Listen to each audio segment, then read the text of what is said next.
Dr. Felix pressed her four-fingered hand against the observation glass and watched the human male climb higher on the artificial rock wall. There were no safety ropes. There was no net below. The Zorvani scientist felt her stomach twist with anxiety as the human reached for a small ledge that looked impossible to grip.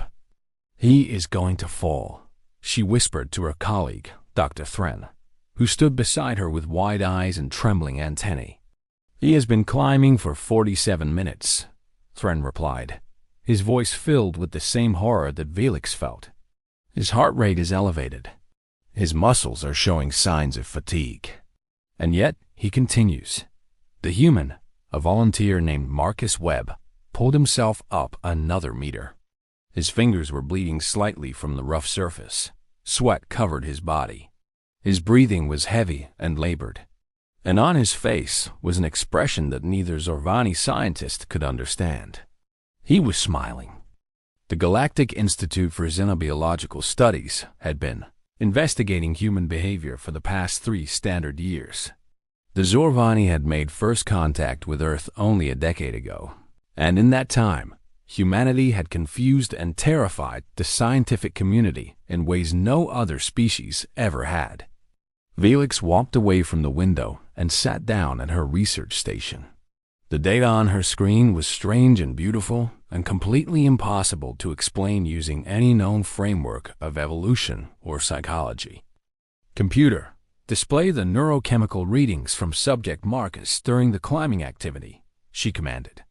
The screen filled with colorful graphs and numbers. Dopamine levels were extremely high.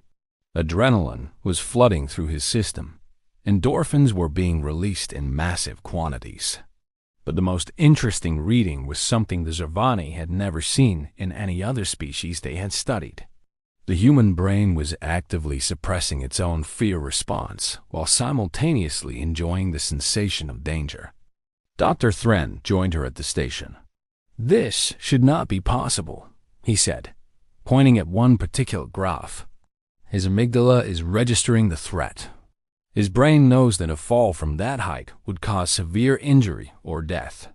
And yet his prefrontal cortex is overriding that warning and allowing him to continue. Not just allowing," Felix corrected. "Encouraging. His brain is rewarding him for putting himself in danger." They had seen this pattern before. They had seen it when humans engaged in activities they called skydiving, where they jumped from aircraft with nothing but a thin piece of fabric to slow their fall. They had seen it when humans strapped themselves to elastic ropes and leaped from bridges. They had seen it when humans raced vehicles at speeds that could kill them in an instant if anything went wrong. And every single time, the humans had that same impossible expression on their faces. Joy. Pure, genuine joy. The research team had grown to include scientists from 6 different species over the past year. The Mallory, a species of peaceful herbivores who had evolved on a planet with no predators, could not even watch the recordings of human activities without becoming physically ill. The Krethiks, a warrior species who prided themselves on their bravery in battle, had admitted that they would never willingly engage in the recreational activities that humans considered normal and fun. Senior researcher, Ulox of the Krethiks, had watched a human surfing during a storm and had needed to leave the observation room. "We fight when we must," he had told Felix later. "We accept the risk of death in battle because it serves a purpose. But these humans seek out danger for no purpose at all. They do it for entertainment. They call it fun." He had spoken the human word with a mixture of confusion and respect. The weekly research meeting brought together all 6 species on the team. They sat around a curved table in a room designed to accommodate their different body shapes and atmospheric needs. Felix presented the latest findings while the others listened with varying degrees of understanding and disbelief. "We have identified the key neurochemical compounds that allow humans to enjoy dangerous activities," she began. "The primary mechanism involves a complex interaction between dopamine, adrenaline, and a class of compounds humans call endorphins. But this alone does not explain the phenomenon." She changed the display to show a comparison chart. Every species in this room has similar neurochemical systems. We all produce compounds that create pleasure. We all produce compounds that signal fear. The difference is in how the human brain processes these signals. Dr. Phoenix of the Mallory raised a delicate limb. You are saying that humans feel both fear and pleasure at the same time? Yes, Felix confirmed, but it goes deeper than that. The human brain has evolved to convert the sensation of fear into a form of pleasure. The danger itself becomes the source of their enjoyment. The room fell silent as the implications of this statement settled over the assembled scientists. Orcs leaned forward. How is this possible from an evolutionary perspective? A species that enjoys danger should have died out long before achieving space travel. Felix had spent many months considering this question. We believe it is connected to human evolutionary history. Humans evolved as persistence hunters on a planet filled with larger, faster, and more deadly predators.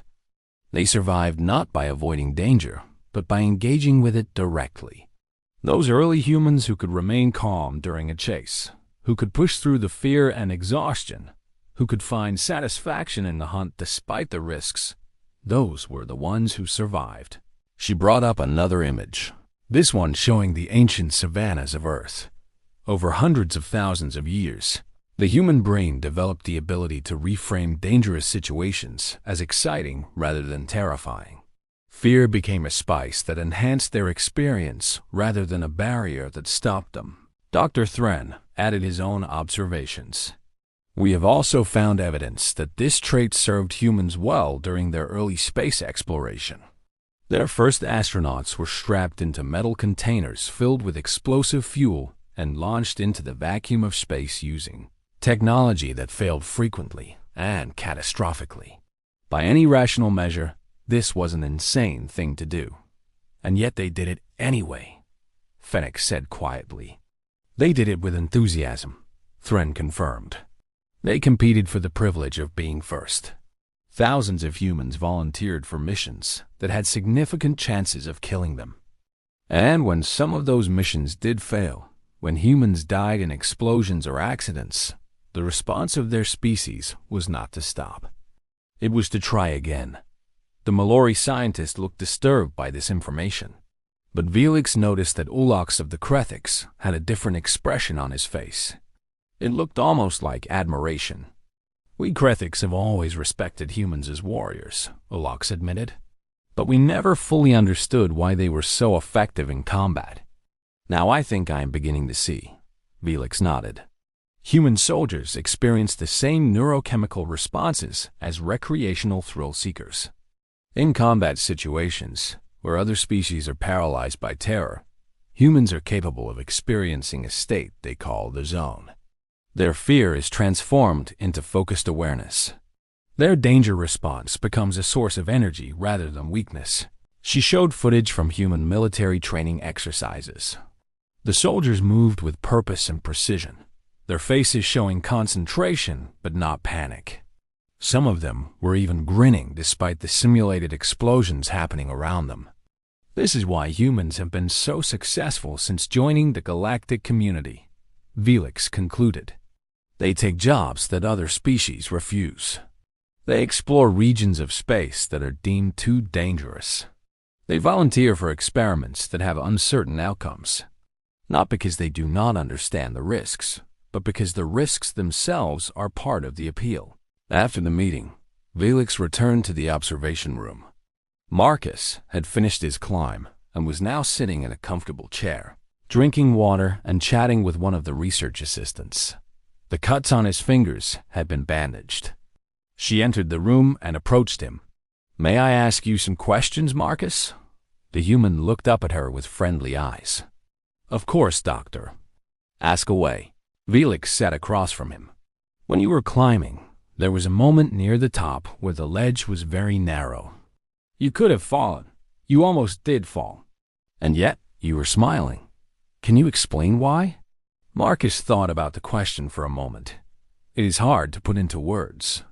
When I am up there, when there is nothing between me and a long drop, everything else goes away. All the stress and worry and complications of normal life just disappear. There is only me and the wall and the next handhold. It is the most alive I ever feel. The most alive, Felix repeated.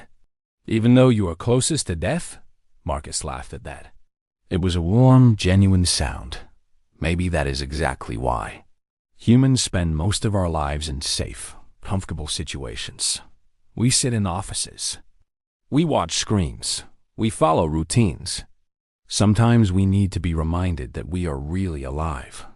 And nothing reminds you quite like standing on the edge. Felix considered his words carefully. Do you not fear death? Of course I do, Marcus replied. Fear is part of it. Fear is what makes it real. But fear does not have to control you. It can push you forward instead of holding you back. He leaned forward with interest in his eyes. Can I ask you something, Doctor? You Zervani live for almost 300 of our years. Your technology has eliminated most risks from your daily lives. When was the last time you felt truly, completely alive? Felix did not have an answer for him. That night, she reviewed the research data again. The humans were the youngest species to achieve space travel. They had done it in a remarkably short time, less than a century from their first powered flight to their first steps on another world. Other species had taken thousands of years to make the same journey. Now she understood why. The other species had waited until space travel was safe. They had tested and refined and perfected until the risks were acceptable. Humans had simply decided that the risks were acceptable from the beginning. Their unusual brain chemistry allowed them to look at the void of space and see not danger, but opportunity. It was terrifying. It was irrational. It was absolutely human. Dr. Felix saved her report and included a final recommendation for the Galactic Council. She wrote that humans should not be feared or restricted because of their unusual psychology. Instead, they should be valued as partners in the work of exploring the unknown places of the universe. After all, she noted, someone needed to go first into the dangerous places. Someone needed to smile while standing on the edge. The humans seemed happy to volunteer.